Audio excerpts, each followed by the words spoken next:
Okay, so now that we have all of our posts set, if you notice here, I did remove these intermediate posts. They're just be kind of in the road at this point, so it's easy to remove them. And then once we get the top cap put on, we'll put them back into place. The other thing is I cut some of our 1x4 oak up into lineal pieces that's a little long, so we can cut it down as we need it. But we want to put this oak cap on. Our posts are somewhat plumbed, but they're not exactly plumbed. So what we would like to do when we start with this oak is I like to start back against the wall, this piece here, so that I can connect it to this wall so there's no chance of it moving. And then I can connect it to this post and this post, and when I connect it, I'll go ahead and plumb those up, and then that gives us a starting point to build out from. So that's what we want to start, is back up here against the wall, and then we'll start moving, working our way out. Okay, so as I said earlier, we want to start with this piece going up against the wall here, and we want to be able to have something to screw into the wall. You know, sometimes you're lucky enough there's something behind the sheetrock to screw into. Sometimes you need to put some sort of a rosette there, but you'll have to figure out how to attach that to the wall. But it is really helpful if this is attached to the wall and sturdily. So what I do is I just line this up where it's even on the base here, and then I just take a drill. This is a 1/8 inch bit by 6 inches long. It kind of helps for a pilot hole. So I'll start about 1.5 inches back, and just rotate this down and drill into that at a nice angle until we go into a solid wood or whatever's back there if you're on siding or whatever. And then here's just a step drill so that I can preset this screw so it's not sticking up in our way of our next layer of material. So once again, just go into that same hole and it'll follow that out. Gives you a nice set there. You can take a screw then.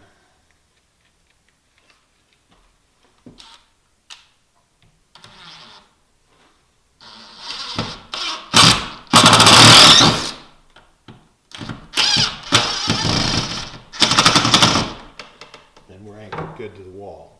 So once we get that anchored to the wall, if you notice I left this just run wild here. It's a little bit long. And I do that on purpose because it's easier to cut this in place then try to get the measurement correct and all that. It's just a little quicker. You can do it, there's always a lot of different ways. You can always just mark it and take it over your saw and cut it.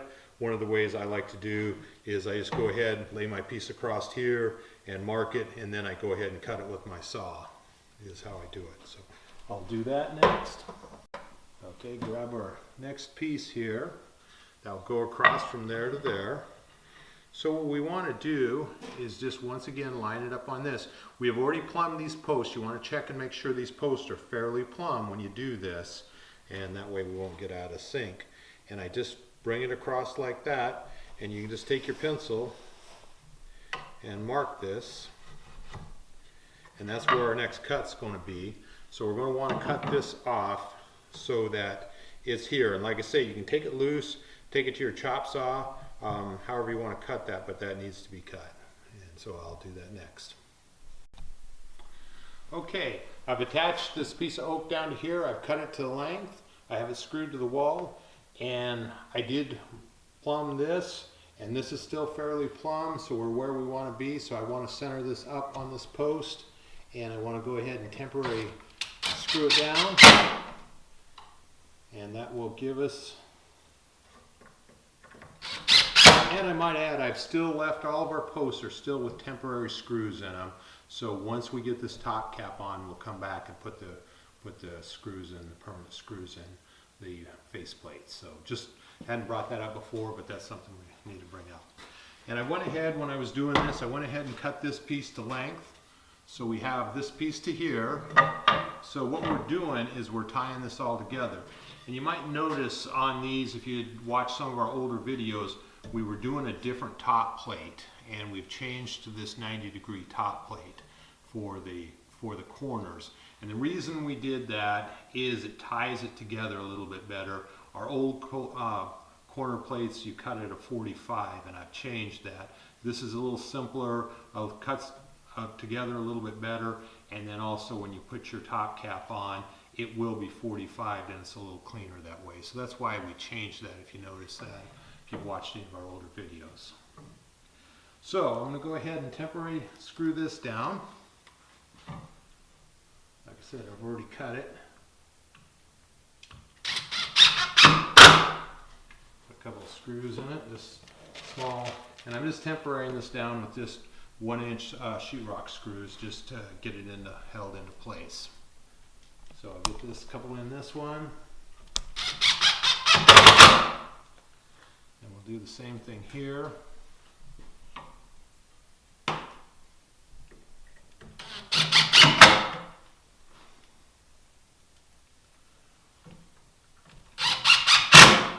Okay, so now that we got this built out to this point, now we need to do this angle here in this next one. And so I'll show you a couple ideas of how I do it. Makes it a little simpler to get this angle. We already know this angle is about 34 degrees, between 34 and 35 degrees. So we'll cut a couple pieces at 17 degrees, little over 17 degrees. Okay, so I've already cut these at our 17-degree angle here, a little positive of 17. So I've cut both pieces. I've just let them run along, and we'll cut them to length a little once we get this angle put in. So to do this angle, as you see, it'll come together like that, and we're trying to get this as clean as we can. The better that angle is, the next layer will go over that easier, so I like to keep that pretty clean. One of the tricks that I use is I will lay this out on a flat surface, and I'll actually tape this just with any kind of tape, blue tape, masking tape, anything like that. So I tape this joint together as tight as I can get it, like that. So just drop back, 10 inches or so, come to the other side, make sure everything's lined up nice. And just run that tape across it.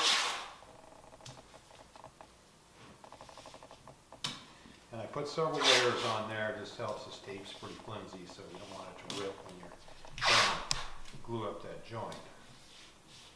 So once I got that done, then I'll go ahead and glue that up. Now I use a pretty fast drying glue, just helps. And if you glue this first, it makes it real easy to screw together, and it doesn't get offset. If you try to screw this together without gluing it first, it makes it kind of hard to get your screws put in properly. So what I do is I do that, and then I'll bring that angle together, and you can see how tight that holds that angle. So it makes a really nice joint, and then you can go ahead and put your screws in to screw it together. So if I flip this over, open up that joint there, this is a glue that's at one of the building supplies.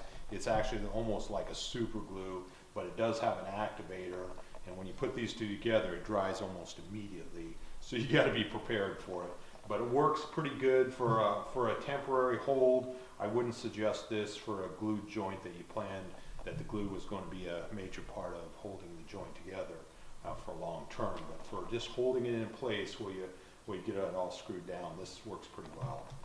So what I'll do is take this, and I open this joint up like that. I'll take my glue and get a liberal amount on that one side of the joint.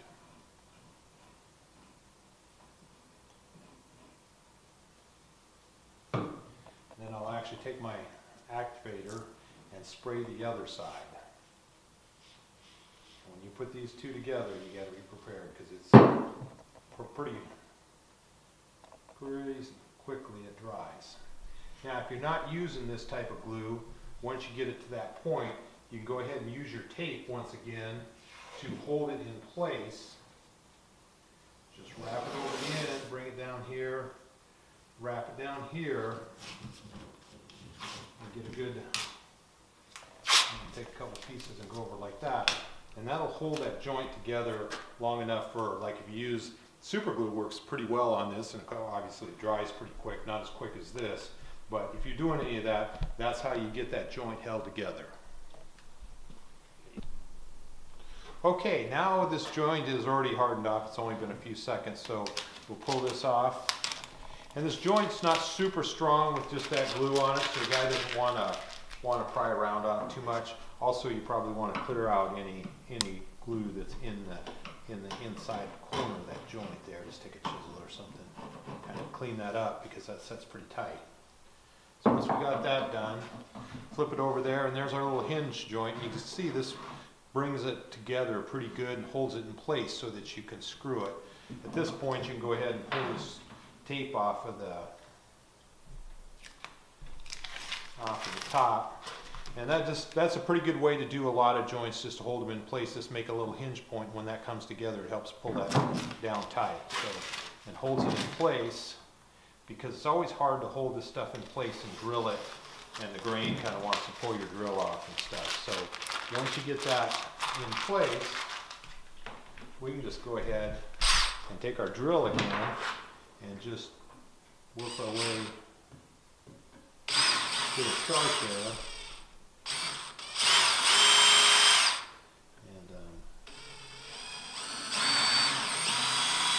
Rotate that down, get to a parallel of that, and then just drill this in.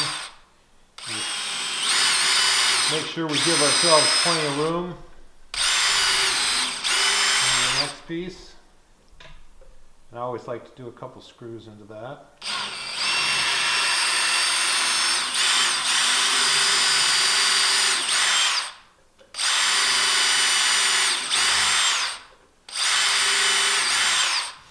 So we got the holes, and then once again take our pre-drill here to kind of open those up so the screws don't stick out. Get it started, and once again just go down at the same angle. That. Okay, we got that. And then these are just kind of a heavy drywall screw. I like to use a little more than a drywall screw. Those drywall screws break pretty easy, so take that, should be right down in there.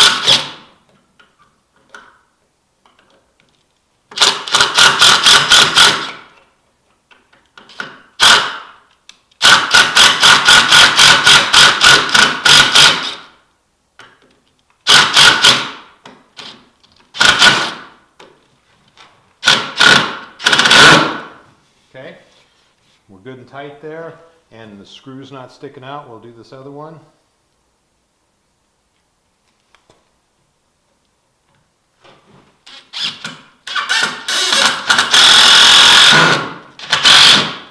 Okay, we got those good and tight. So now we have a pretty strong joint that we can use over on the other side. So we have a pretty strong joint here we can use. And so that gets us our angle up our stairs and onto our flat. Okay, so once again we have kind of had these posts pre-plumbed, and we have them just with temporary screws in them. We've made our joint here. So when we lay this out, this gives us a pretty good joint here. So now all we need to do is go ahead and screw this into place.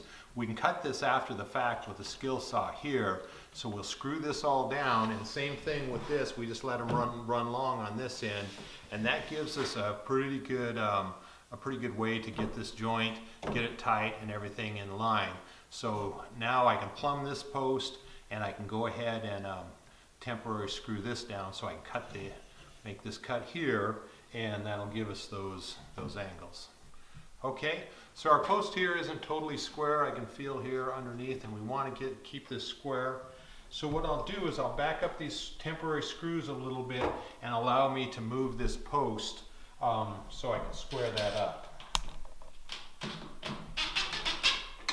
And just back them up just a little so we can pull this over, get us squared up. Good. And then we'll go ahead and put our temporary screws in this, and that'll hold us all in place. There we go. Much better.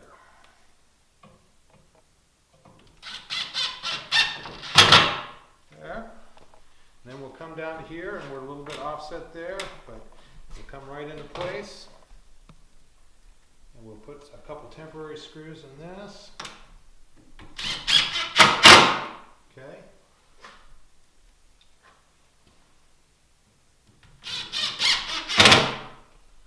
So there we are. The next thing we need to do is we need to go ahead and we can let this go for a little bit before we cut it. We can go ahead and put our intermediate posts back in place now that we got a nice cap on to butt up to. So let me grab those. Okay, so I got our intermediate posts here. We'd already had them set kind of temporary where they are, so I already have the notch. So we put them up here and just bring them up to our, like that. We want to make sure they're fairly plumb. So they're looking pretty good. Slide them down that way a little bit. Okay, there we go. So we can just put a temporary screw into this oak top cap to hold these, and then we'll screw the bottom of them off.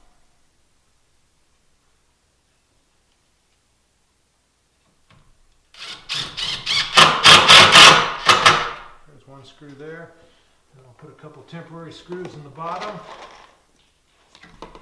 just to hold them in place. There we go.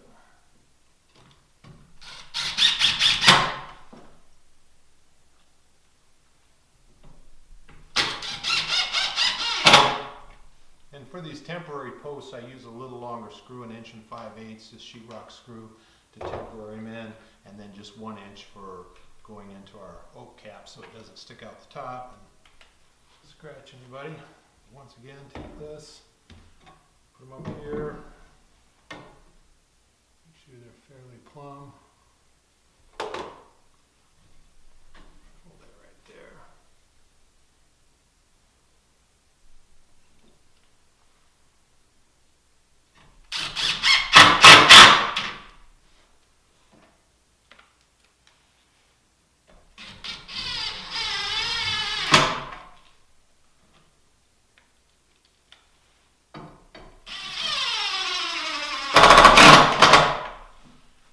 Screw in this one here. Okay, now we're ready to cut this back, and we've left this run a little bit long. We can cut this back to wherever we want. Code says that your handrail needs to extrude past the nose of the stair, so we always want to make sure that we go past that plenty long.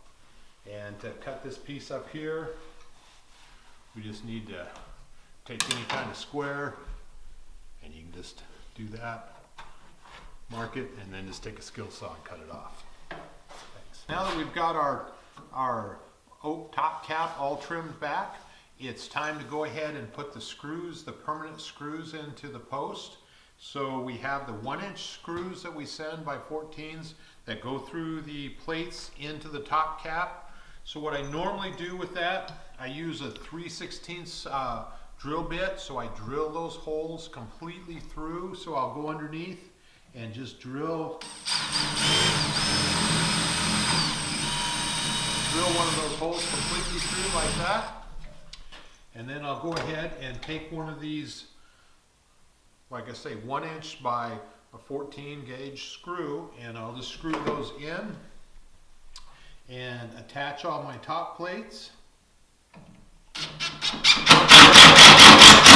like that, and just go ahead and fill the holes that we haven't used in the temporary screws, and then pull the temporary screws out and go ahead and put the permanent screws in. And also we can go ahead and use the 2 inch by 14 stainless steel screws For our face plates here, same deal, pre-drill. I always try to pre-drill this Trex because it's a very dense material and it just doesn't work for a screw very well if it isn't pre-drilled. So once we got that all done, then we're ready to go ahead and put our top cap on, our finished top cap on, if we're using Trex or whatever. So, you know, then I normally do that. I glue this with either like a Gorilla Glue or construction adhesive, some kind of Loctite makes one. There's quite a few of them. That's pretty good glue, and it'll glue pretty well to this. So you need to glue this down, put a nice bead of glue down, and then screw this down to finish it off. And then once you get your top cap on, then we're ready to put our cables in place.